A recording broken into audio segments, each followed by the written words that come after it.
Dari data visual di ruang BPPTKG Yogyakarta, terlihat asap berwarna putih dengan intensitas tipis di Gunung Merapi.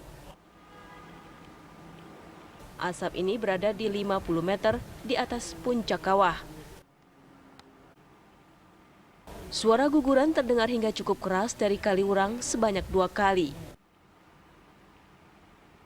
BPPTKG mencatat adanya kegempaan yang disertai guguran sebanyak 11 kali, hembusan 14 kali, gempa hibrid atau fase sebanyak 63 kali, dan vulkanik dangkal 5 kali. Sementara itu, warga yang berada di Dukuh Stabelan, Takeran, dan Belang Boyolali telah dievakuasi. Pengungsian hari ini kita persiapkan sekitar 100-an rentan, keluarga rentan, yang rentan itu tua, anak-anak, ibu hamil, sama yang difabel. Tapi kelihatannya difabel di Tlogol tidak ada. Tingkat aktivitas Gunung Merapi saat ini pada level 3 atau siaga.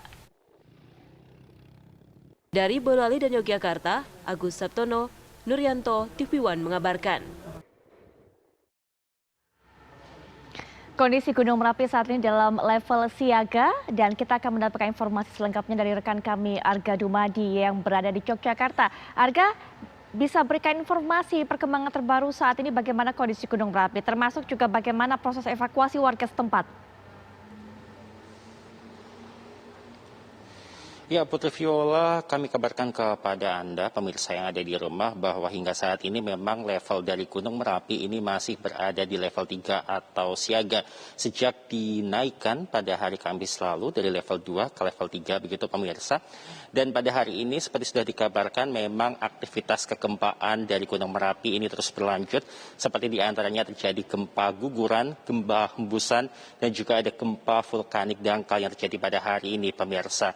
Dan untuk warga sendiri ini memang terus dievakuasi, mengingat memang di kawasan Gunung Merapi sendiri ini meliputi 4 kabupaten yang ada di daerah Istimewa Yogyakarta dan juga Jawa Tengah.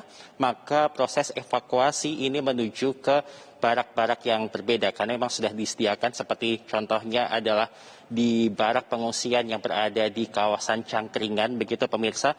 Pada sore hari tadi ini sempat didatangi oleh Gubernur Daerah Istimewa Yogyakarta Sri Sultan Hamengkubuwono ke-10, begitu. Yang mana Gubernur Yogyakarta sendiri tadi ketika datang ke barak pengungsian yang berada di kawasan Cangkringan, tepatnya adalah di Gelagahharjo, menyampaikan bahwa barak-barak ini harus terus mengedepankan juga faktor kesehatan, mengingat saat ini juga masih berada di tengah pandemi COVID-19. Salah satu diantaranya adalah dengan terus melakukan cek kesehatan kepada para pengungsi ini, mengingat bahwa pengungsi atau proses dari evakuasi warga ini diutamakan adalah warga-warga yang rentan dan juga berada di kawasan rawan bencana 1 atau KRB 1, begitu. Warga-warga rentan ini diantaranya meliputi lansia, kemudian juga anak-anak dan juga perempuan. Sri Sultan Hamengkubuwono ke-10 juga sempat berpesan agar untuk makanan sendiri ini memang sebaiknya untuk para pengungsi ini bisa menyebutkan atau menentukan sendiri makanan apa yang ingin mereka santap, begitu, di hari itu. Hal ini dilakukan guna menghindari adanya makanan yang terbuang. Dan juga Sri Sultan sendiri menghimbau agar konsentrasi khususnya untuk di wilayah Sleman, daerah Istimewa Yogyakarta, itu tidak hanya terfokus pada kecamatan Cangkringan saja, namun juga harus fokus pada wilayah lainnya seperti di wilayah kecamatan atau Kapanewon-Turi, mengingat bila nantinya Gunung Merapi ini meletus, maka wilayah lain selain kecamatan Cangkringan ini juga akan terkena imbasnya, seperti misalnya adalah hujan abu.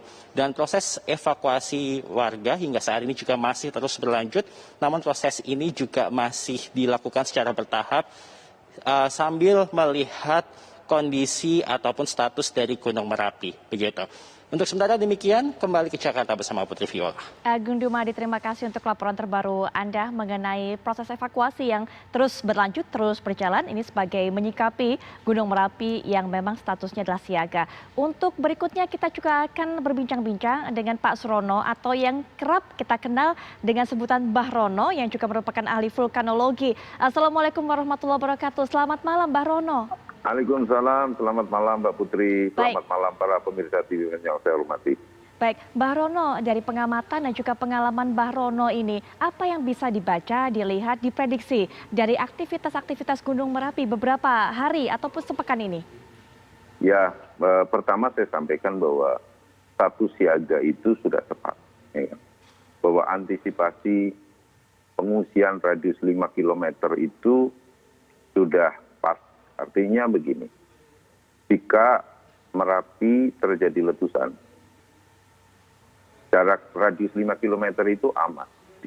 Semua keluar dari radius 5 km.